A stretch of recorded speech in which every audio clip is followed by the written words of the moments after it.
Who is my favorite Xenoblade character? It's a question I get asked every now and then, and I always come back to old reliable, the Chatosaurus himself, Rex. But in recent times, in the last few weeks or so, I've been thinking about this more and more, and particularly an adjacent question to who is my favorite character in Xenoblade. Which character would I be more hyped over seeing again? Now, we have seen Rex again since Xenoblade 2 with Future Redeem. And while I'm not entirely certain that he's done, I've come to realize and kind of accept that there's another character out there from Xenoblade that I would be even more excited to see return to the franchise in whatever shape or fashion she could. Now you may be thinking, Jmulls, who is it? Is it Mithra? Is it Pyra? Is it Nia? Maybe even Fiora or Melia or whoever. Who could it be? Maybe even Mio.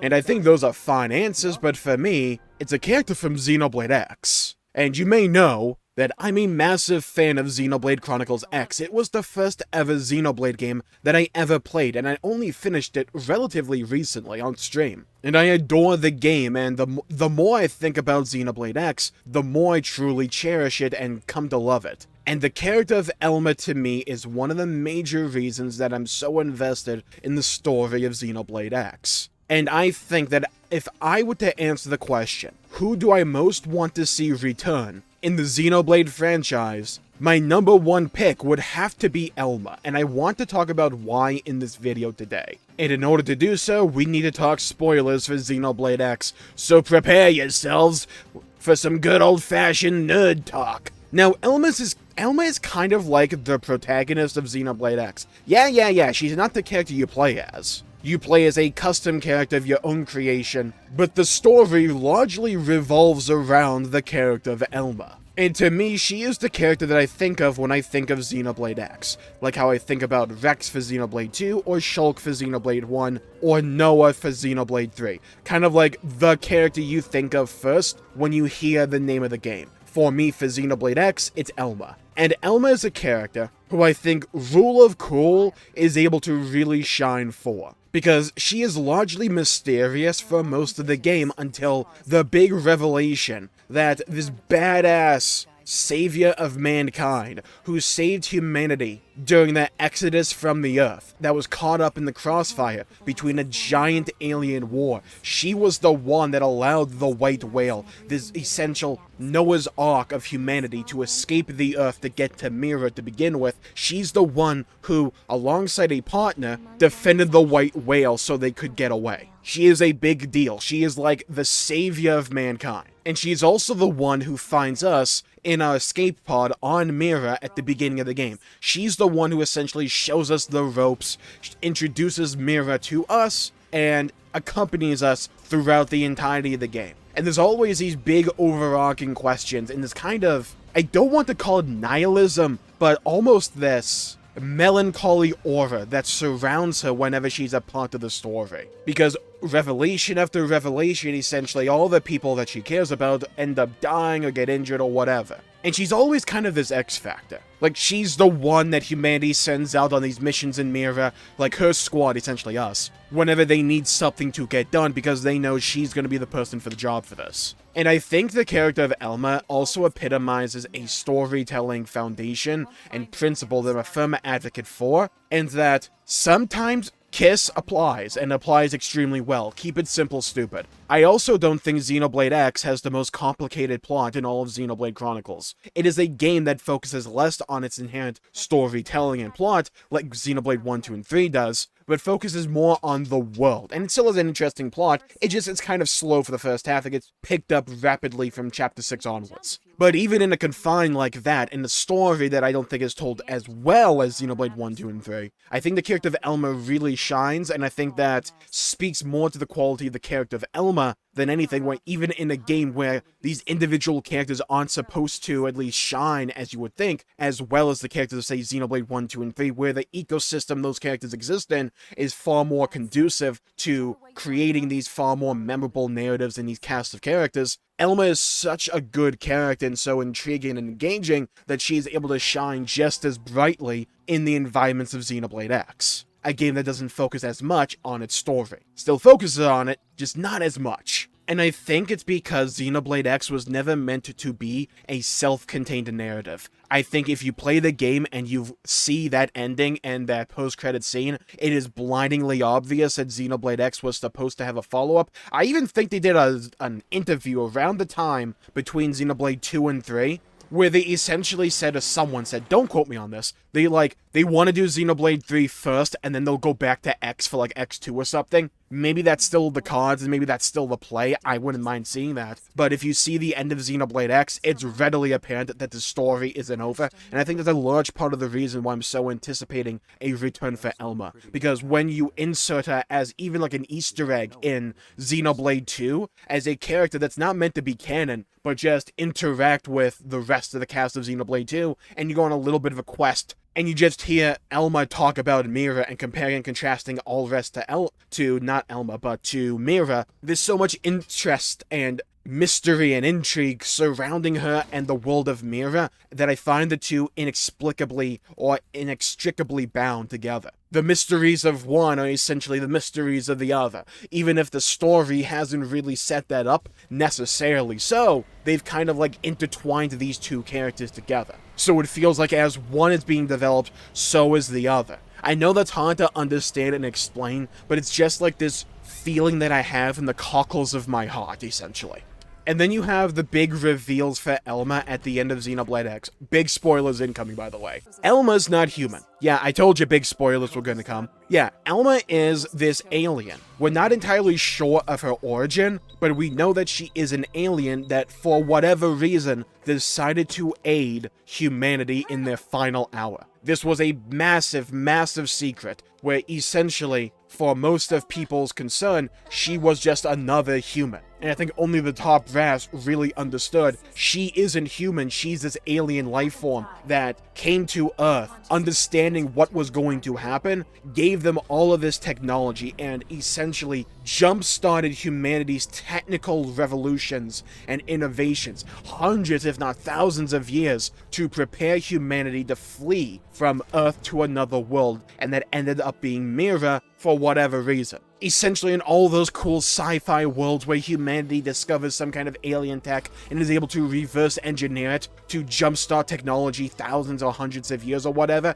Elma is that for humanity in Xenoblade X. She is the alien life form that still kind of looks like a human, not gonna lie, even in her true form. Where her true form is just kind of like Elma, but if you gave her the color palette of like a galaxy and her titties are out, essentially. You can go look it up and tell me I'm not lying. I'm also not complaining. But essentially, you have this character who we know pretty much at this point less about at the end of the game than we did at the beginning of the game. Funnily enough, it's like one of those situations where we end the game with more questions than answers, but those questions we really want answers to.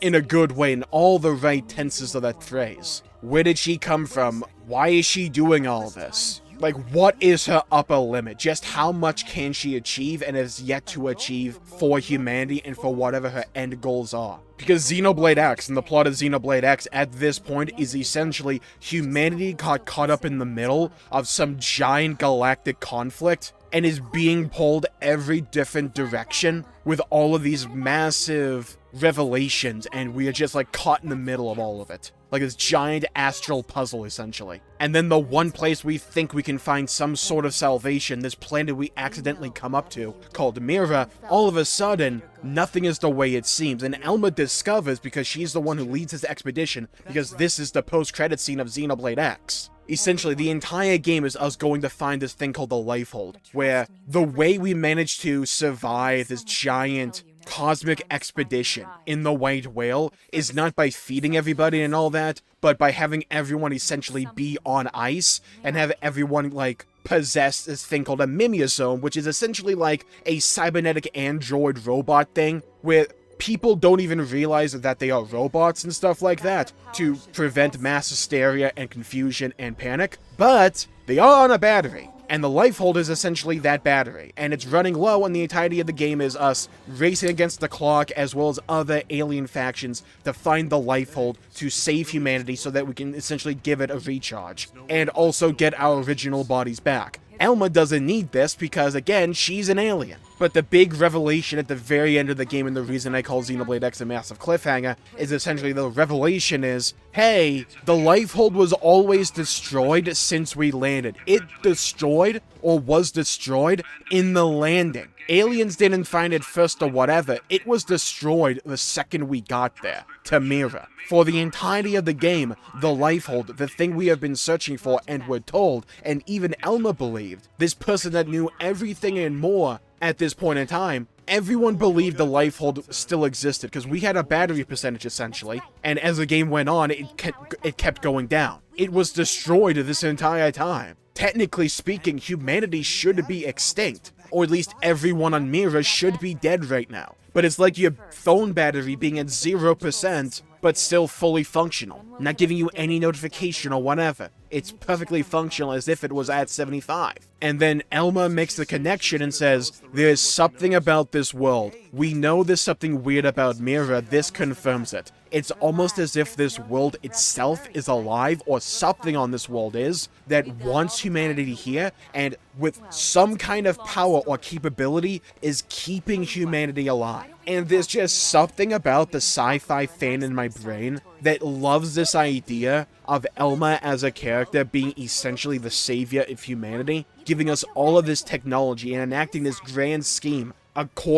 alongside other key figures of humanity to protect and safeguard humanity. She has like all these answers, and the final of the game, the biggest revelation is that no one knows what the hell is going on. She's also just a cool character, right? 2 guns, 2 swords, a giant mech. There's scenes in the games where she's just like John Wick, essentially. Like, in Chapter 11, we, like, gun down the big bad for us, essentially, like this big traitorous human that, like, sold humanity out. We beat him. He's on the floor, like, on his ass, tired and exhausted. Elma walks up to him, pulls her gun out, and threatens to shoot him. And it takes, like, everyone else in our party, as well as our main character, to convince her not to pull the trigger, because she's looking for blood. It's hilarious. And I love badass characters that aren't afraid to punch, if that makes sense. It's like an archetype of a character where I just like the badasses. And it's like you have this pairing between the mysteriousness, the intrigue, and the story that I really care about, and like theory crafting and all that, alongside Elma just being a badass.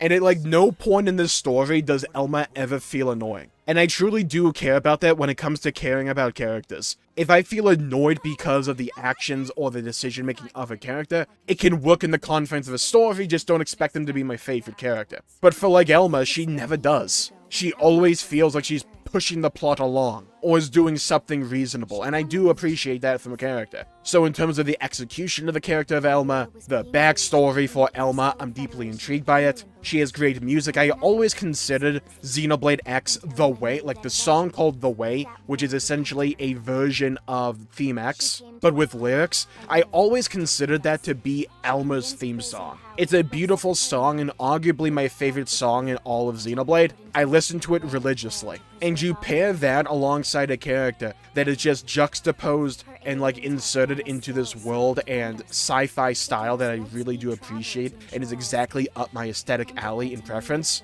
alongside being interesting and fun to have on screen. Sure, I don't think Xenoblade X is the best or the most polished when it comes to storytelling, but I think where it really shines is with the character of Elma and the world of Mira. And I just want to see more of this story. And I arguably want to see this story continue more than I do Xenoblade 4, funnily enough. Like, that's how cool this story really is, and how much it engrossed me. And if we want to consider our favorite character to be the character we want to see the most again, or who I would be most excited and pop off for the most if they would return, for me that is Elma. If you ask me what my favorite Xenoblade character is, or who my favorite Xenoblade character is, I'll probably still tell you Rex, but his story is largely done, and I'm perfectly content with the way his story was executed. And from beginning to middle and end, I love Rex as a character. But for the potential in the future, I think Elma is my number one in that regard. And I think a lot of the times the story of Xenoblade X is kind of like kicked under the rug or not talked about as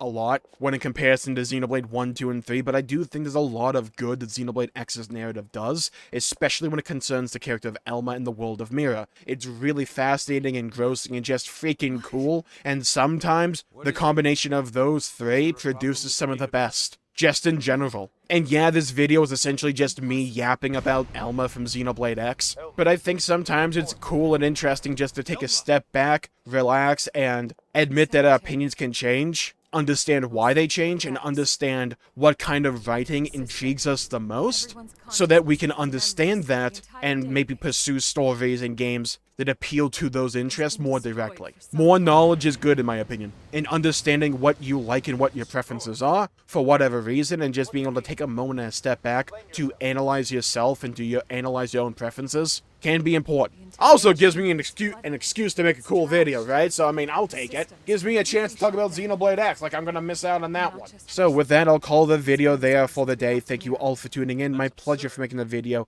If you enjoyed it, please leave a like and subscribe. It really helps the channel out and helps support future content, and I greatly appreciate it. And leave a comment down below with your favorite character in all of Xenoblade, Gears, and Saga, and also the character that you would like to see return again for whatever reason, whether it be from Gears, Saga, or Blade. Let me know. I would love to hear your thoughts, hear your opinions, and to hear your stories and your own preferences. Stay safe, have a great day, and I'll see you all next time. Make sure to leave a like and subscribe and hit the bell icon to be notified when I upload and stream in the future. I'll see you all next time. Bye-bye, everybody. Until we meet again.